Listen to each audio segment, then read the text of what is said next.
जानकी, तुला खरंच असं वाटतं की त्या चहात मी काहीतरी मिसळलं असेल? असं का बोलताय वामन दादा?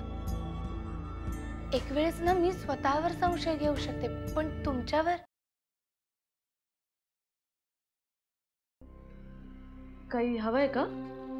नाही, जानकी मॅम साठी कॉफी बनवायची होती. तुमचं काही काम चाललं तर मी नंतर येते. नाही नाही, अहो काहीच हरकत नाही. तुम्ही एका बाजूला कॉफी करू शकता. थँक्स.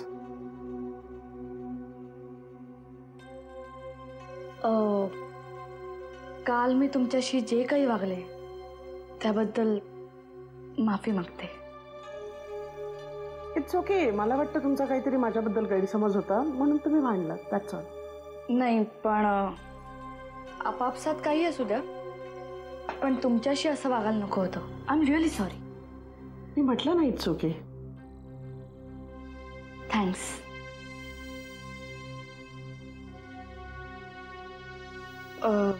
तुम्ही इथे पूर्ण वेळ असता का? हो. आणि घरात कोण कोण असतं? मी आणि माझा मुलगा. आणि नवरा काय करतो?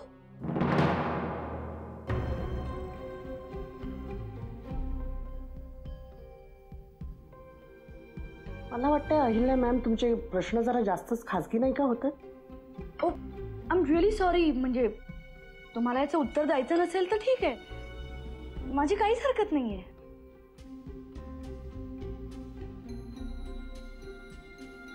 बरं, जानकीला नक्की काय झालंय? ते मला माहित नाही. मला इतकंच माहिती आहे की त्यांना दिसत नाहीये म्हणून मी इथे मदतीला आले.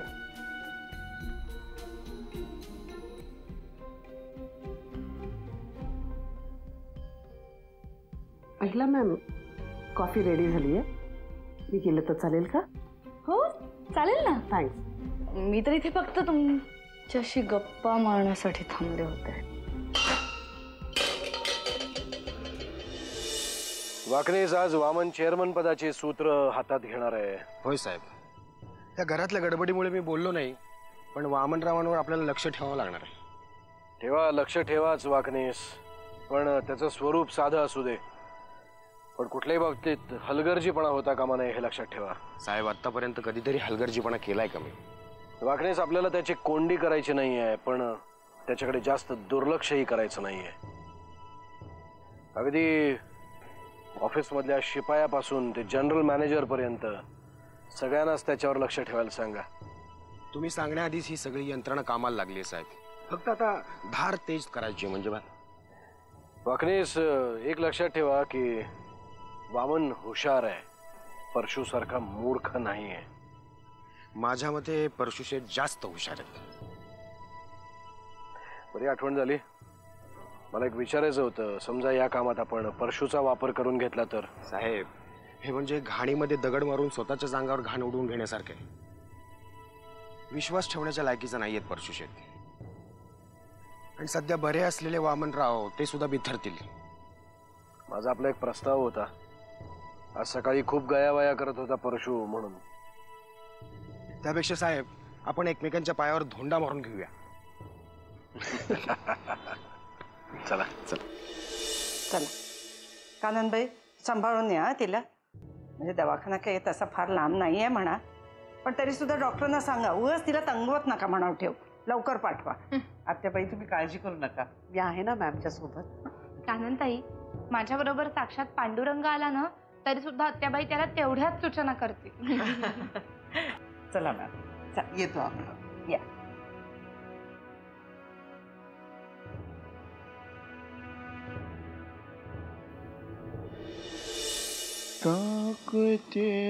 भाऊजी, भाऊजी, अहो काय झालं? त्या नर्सची मदत घेतलीच पाहिजे का? काय झालं? एक नंबरची खडूस बाई येते. स्वतःला कोणत्या संस्थानाची राणी समजते कोणास ठाऊक. तिच्याशी काहीही बोलायला गेलं ना तर लगेच फणा काढते. दीड दमडीची नर्स आणि रुबाब केवढा. मी तर म्हणते तुम्ही तिच्या तोंडावर पैसे फेका आणि जे काही काम काढून घ्यायचं ते एकदाच काढून घ्या. वहिनी, आधी शांत व्हा बघू. अशा गरम डोक्याने विचार करून असे प्रश्न सुटत नाही. थंड घ्या, थंड घ्या. थंड देऊ का? अगं सुगंधा. भाऊजी, मुद्द्याचं काय ते बोल. अहो मुद्द्याच बोलतोय मी. तुमचं म्हणणं मला पटतंय, नाही असं नाही, पण कसं आहे 2-4 दिवसच झाले आपल्या घरामध्ये तिला येऊन. ती नेमकी कशी आहे, प्रामाणिक आहे का आपल्यासारखी भ्रष्ट आहे, विकली जाणारी आहे, तर जरा अंदाज घेऊन नंतर टाकू जाळ. मी अंदाज घ्यायलाच गेले होते. आपुलकीने तिची चौकशी सुद्धा केली. आपुलकी? हो हो, आपुलकीनच. तिच्या कुटुंबाबद्दल विचारलं, झाल्या प्रकाराबद्दल तिची माफी सुद्धा मागितली. कसलं काय, तोरा तसाचा तसाच आहे. असंच असते बहिणी, बडा घर आणि पोकळ वासा. या नर्शीचं पण तसंच आहे, कळलं की नाही. तिची सगळी हिस्ट्री काढली मी. तिचा नवरा लय कुचकामी माणूस, गेला बिचारा. जाता जाता लय कर्ज करून गेला. एक पोरगा आहे शाळेमध्ये शिकते ती. त्या पोराला त्याला शिकवून डॉक्टर बनवायचे या नर्शिनीला, म्हणून पै पै गोळा करते ती. आणि मुलगा हे कुठल्या बी बाईचा वीक पॉइंट असतोय. आता काही काही बायकांचा नसतोय म्हणा तुमच्यासारख्या. भाऊजी मस्करी केली हो, रागवू नका. मला काय म्हणायचं तेवढं लक्षात ठेवा. तर या नर्शीचा जो पोरगा आहे की नाही त्याला आपण दत्तक घ्यायचे. दत्तक हो, दत्तक म्हणजे तसा दत्तक नाही, उगाच काहीतरी टेन्शन घेऊ नका. भाऊजी तुम्ही शुद्धीवर आहात ना. शुद्धीवर आहे. दत्तक म्हणजे त्या पोराचा सगळा खर्च शिक्षणाचा बिक्षणाचा आपण उचलायचा. की बाई आपल्या मिठीत, आपल्या मुठीत. कळलं का काय म्हणतं ते. तुमचं म्हणणं मला थोडं थोडं पटतंय. बघूया काय करता येतंय ते. पण या बाबतीत काही प्रगती होणार असेल तर मला कळवा. या या येऊ मी आता. या या.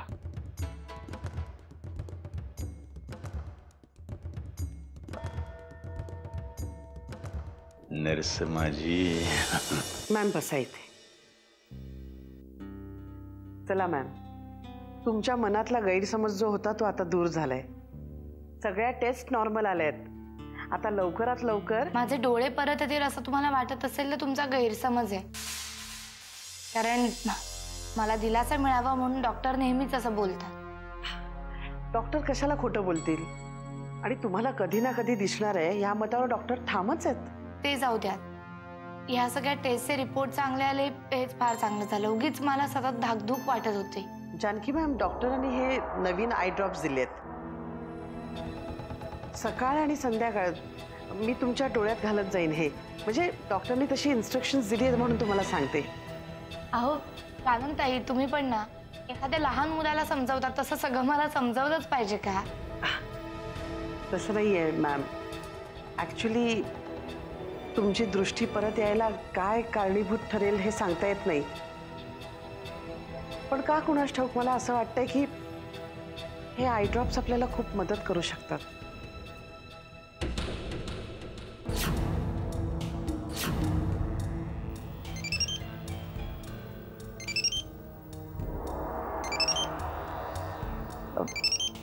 मॅम जरा फोन. हो घ्या ना. हॅलो हॅलो मॅम, इथे आवाज नीट ऐकू येत नाहीये. मी बाहेर जाऊन. हो चालेल ना. तुम्ही इथनं प्लीज हलू नका. हां hello hello hello hello hello hello hello एक मिनिट, मला ऐकू येत नाहीये. हॅलो हे बघा. Hello hello. हां हां हां ऐकू येतंय का. हां काय माहितीये का, ऐकून घ्या. हे बघा, तुम्हाला माझी परिस्थिती माहिती आहे. अहो नाही, मी तुम्हाला खरंच. अहो हो, मी 1 तारीख सांगितलेली पण नाही जमलं ना मला ह्यावेळेस. ॲक्च्युली माझ्या मैत्रिणीकडनं मी 20,000 रुपये घेतले होते तुम्हाला देण्यासाठी. पण मुलाच्या शाळेची फी आणि घरमालकाने अचानक 3 महिन्याचं भाडं मागितलं हो माझ्याकडे. त्यामुळे सगळे पैसे. नाही नाही नाही, तुमचे देणारच ना. हे बघा, तुम्हाला माझी परिस्थिती माहिती आहे. अहो हे अचानक गेल्यामुळे माझ्यावर जबाबदारी पडली आहे ना आता. हॅलो नाही, मी ह्या महिन्याअखेरीस सगळे पैसे चुकते करीन तुमचे. हो प्लीज मला एक मुदत द्या. हे बघ, हॅलो, हे बघा, हॅलो हॅलो.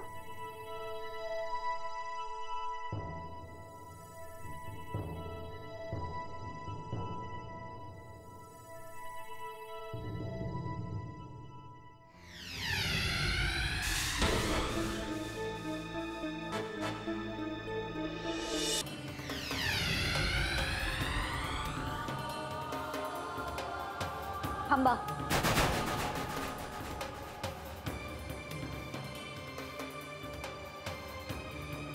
घाबरू नका. मी काही तुमचं बोलणं चोरून ऐकत नव्हते.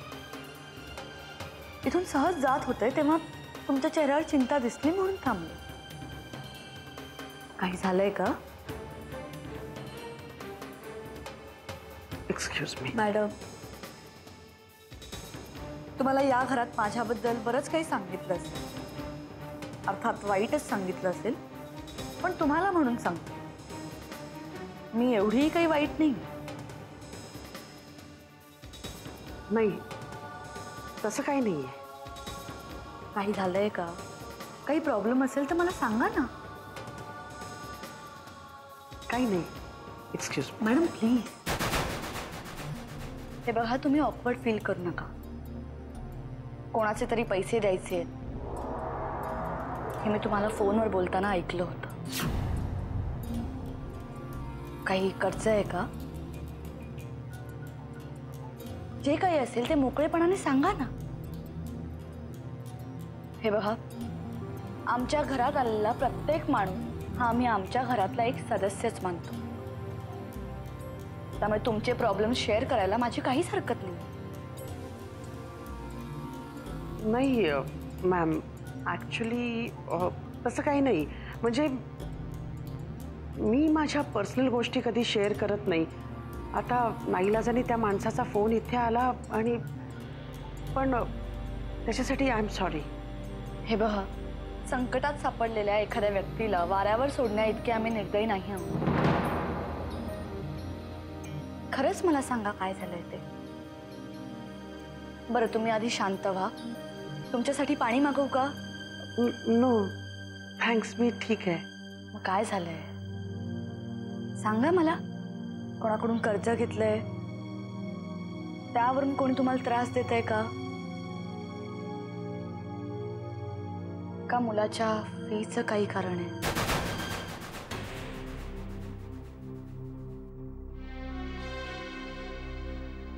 मला माझ्या मुलाचीच सगळ्यात जास्त काळजी आहे मॅम. त्यासाठीच खरं तर ही फुल टाइम नोकरी करते मी. माझे मिस्टर अकाली गेले. त्यांना माझ्या मुलाला डॉक्टर करायचा होता. आता माझंही तेच स्वप्न आहे. पण डोक्यावर कर्जाचं मोठं ओझं आहे. पैन पै गोळा करते मी मुलाच्या शिक्षणासाठी.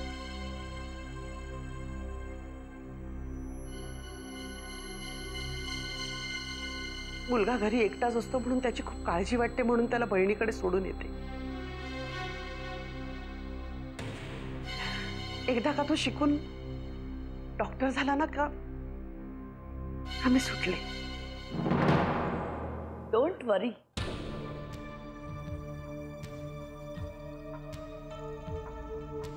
सगळं व्यवस्थित होईल. पेशन्स ठेव. आणि तुम्हाला काहीही मदत लागली तर मी आहे ना. मी नक्की तुम्हाला मदत करेन. या अशा परिस्थितीत आपण एकमेकांना मदत नाही करणार तर कोण करणार? Thank you very much ma'am. तुम्ही बोललात खूप बरं वाटलं.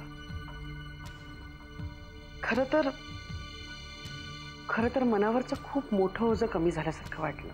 अहो, दुसऱ्याला मदत करणं हे मी स्वतःचं सर्वात पहिलं कर्तव्य समजते. आणि तशीच परंपरा आहे या घराची. आम्ही मालक नोकर यांच्यात भेदभाव नाही करत. आज खरंच खूप समाधान वाटतंय. मी योग्य ठिकाणी कामाला लागले. बरं, आता हा विषय बाजूला ठेवा आणि मी काय सांगते तेवढं ऐका. माझ्या रूममध्ये चला आणि आराम करा. थोडे शांत व्हा आणि मग कामाला जा. थँक्स मॅम, पण जानकी मी मॅम. सांगते तेवढं करा. याला माझी ऑर्डर नाही, विनंती समजा. प्लीज चला. हो, पण मी बोलेन जानकीशी, मी सांगेन तिला. या तुम्ही. अहो या, चला.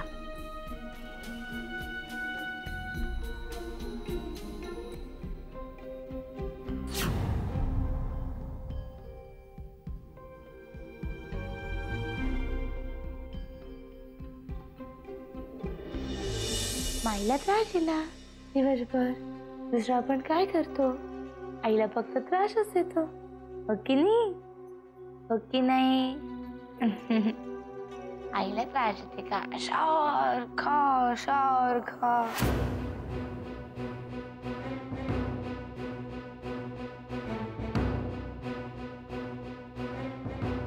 कोण आहे?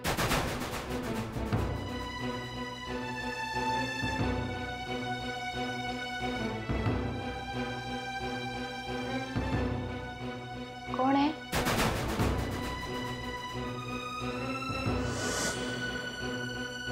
कोणी आहे का?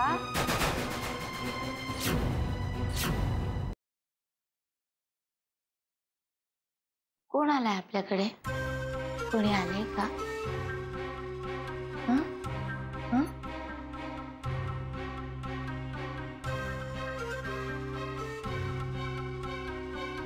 काय करायचंय?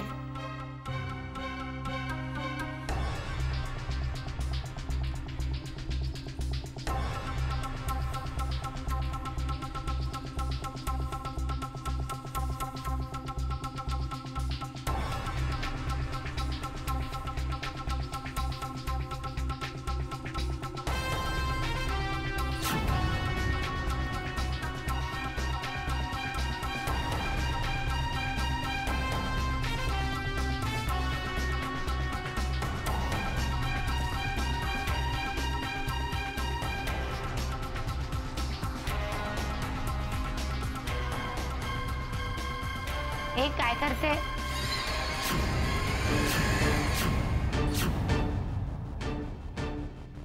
काय करते? माऊ माऊ.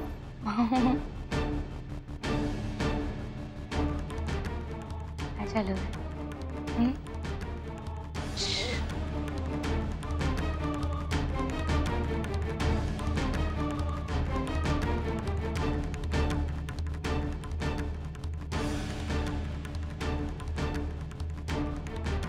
दंगा करायचा नाहीये.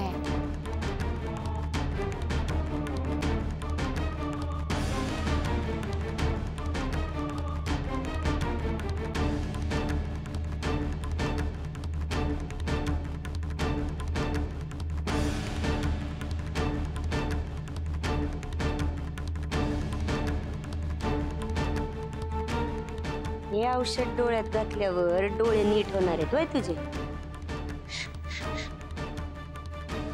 आता बघू ना, औषधाऐवजी पाणी घातल्यावर काय होतंय ते.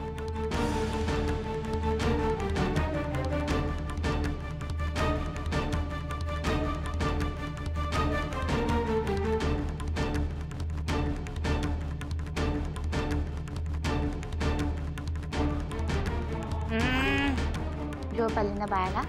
पाळण्यामध्ये झोपायचं का त्या माऊला?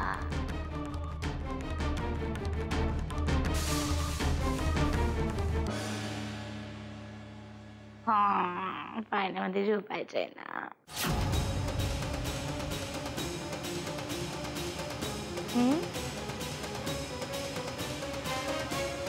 एक, दोन